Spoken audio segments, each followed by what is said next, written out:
दोस्तों, देश में मुसलमानों का कोई त्योहार सुकून से अदा हो जाए, अब ये तस्वीर आ पाना मुश्किल सा हो गया है। जहां कोई त्योहार मुसलमानों का आया नहीं कि पहले ही तमाम तरीके से गाइडलाइंस तैयार कर दी जाती हैं, पहले ही एडवाइजरी जो है वो जारी कर दी जाती है।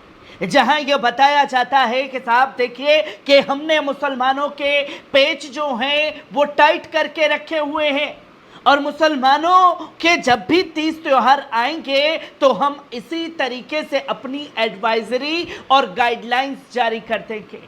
और यही हुआ है ईद मिलादुन नबी 12 वफात के जुलूस को लेकर के, जहां खुद योगी सरकार द्वारा एडवाइजरी जारी की गई और जिस तरीके के शब्दों का इस्तेमाल किया गया है ख़ासतौर पर जुलूस को लेकर, मुसलमानों को लेकर, उस पर सियासत गरमा गई है, जो ये साफ तौर पर बताती है कि सिर्फ मंशा एक ही है कि मुसलमानों को हर हाल में नीचा दिखाने का काम करना है। क्या कुछ योगी सरकार ने कहा है, क्या एडवाइजरी, क्या गाइडलाइंस जारी की गई है, इसे आप लोगों को जानना समझना भी ज़रूरी है ताकि किसी तरीके से कोई कार्रवाई जो है आप लोगों के ऊपर ना कर दी जाए। जहां तमाम चीज़ें सामने रखूंगा, पर उससे पहले एक अपील के पल पल न्यूज़ को सब्सक्राइब कीजिए, बेल आइकॉन दबाइए और सच्ची पत्रकारिता को बचाने के लिए चैनल को ज्वाइन कीजिए।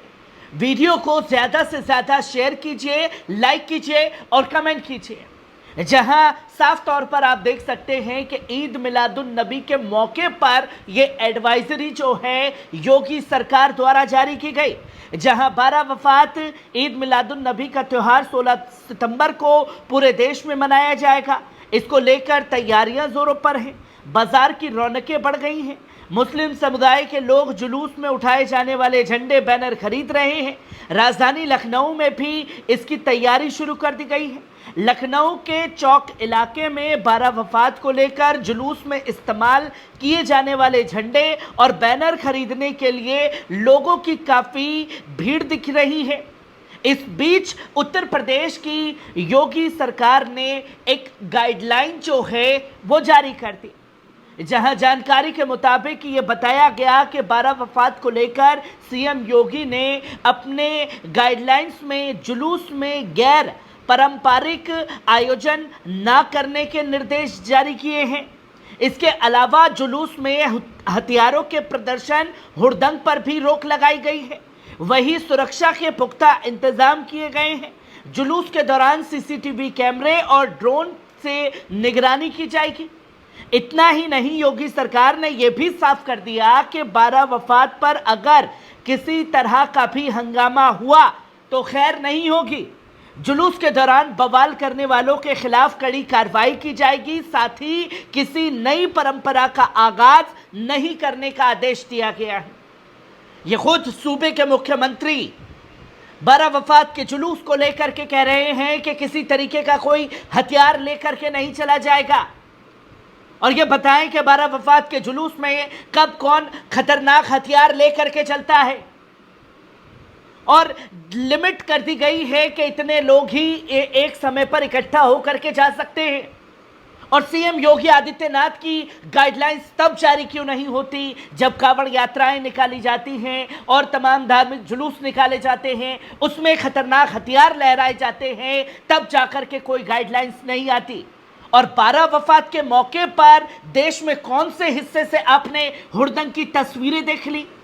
हुड़दंग तो उत्तर प्रदेश में उस समय लोगों ने खास तौर पर देखा है जब कोई मस्जिद सामने आ जाए और मस्जिद के सामने वो तांडव देखा है।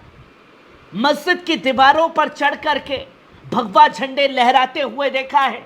क्या ऐसे हुड़दंग बाजों पर कोई कार्रवाई सीएम योगी आदित्यनाथ के प्रशासन द्वारा की गई है?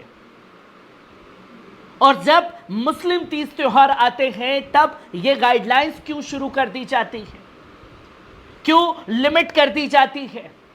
और हमने कांवड़ यात्रा के दौरान खास तौर पर देखा, जहां मैंने खुद भी सफर दिल्ली से लेकर बरेली का किया, जहां 250 किलोमीटर के रेंज में एक रोड को पूरी तरीके से खाली छोड़ा गया कांवड़ यात्रा के लिए।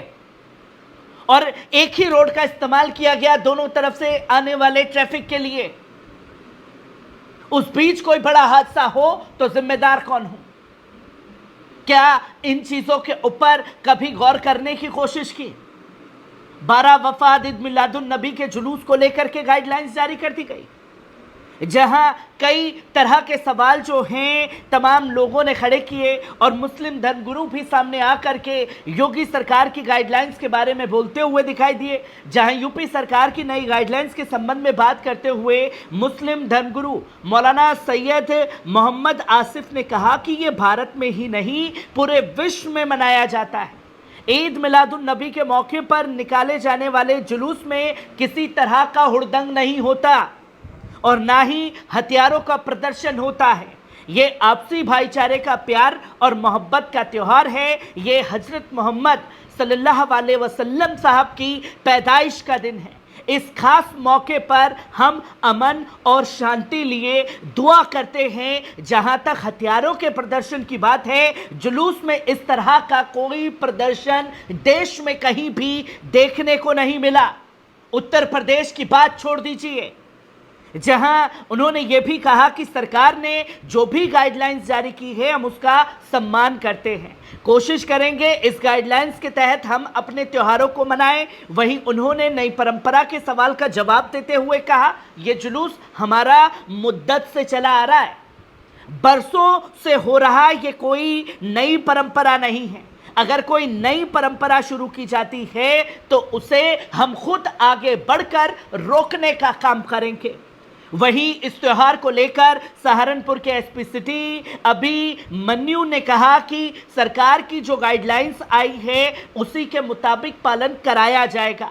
जुलूस में किसी भी तरह के हथियारों का प्रदर्शन नहीं हो सकता और सवाल वही खड़ा हो जाता है कि हथियारों का प्रदर्शन कब ईद मिलादुन नबी के जुलूस में 12 वफात के जुलूस में किया गया है। जो तस्वीर लोगों के सामने आई है और उसी को लेकर के संभल के सांसद जियाउर रहमान बर्क ने योगी सरकार को आड़े हाथ लेते हुए साफ तौर पर कड़ी चेतावनी भी जारी कर दी है। जहां 12 वफात यानी ईद मिलादुन नबी का त्योहार 16 सितंबर को मनाया जाना है, जिस पर सियासत गरमा गई है। जहां संभल से सपा सांसद जियाउर रहमान बर्क ने इस नई गाइडलाइंस का सत्तारूढ़ बीजेपी सरकार पर जमकर निशाना साधा। उन्होंने कहा कि मजहबी जुलूसों में सरकार का कानूनी हस्तक्षेप हरगिज बर्दाश्त नहीं करेंगे, लेकिन मजहबी जुलूस को रोकने के लिए सरकार की जबरदस्ती मंजूरी नहीं है। इतना ही नहीं कि लोकसभा सदस्य बर्क ने सीएम योगी को बयान आड़े हाथ लिया, जिसमें उन्होंने ज्ञानव्यापी मस्जिद को कहे जाने वाला दुर्भाग्यपूर्ण बताया है। ज्ञानव्यापी मस्जिद को मंदिर करार दिया। दरअसल यूपी सरकार ने 12 वफात को लेकर के अपनी एडवाइजरी जारी की और बर्क ने साफ तौर पर कहा कि गाइडलाइंस के मुताबिक प्रशासन को ये जानकारी तो देंगे कि जुलूस में कितने लोग शामिल होंगे, लेकिन जुलूस में शामिल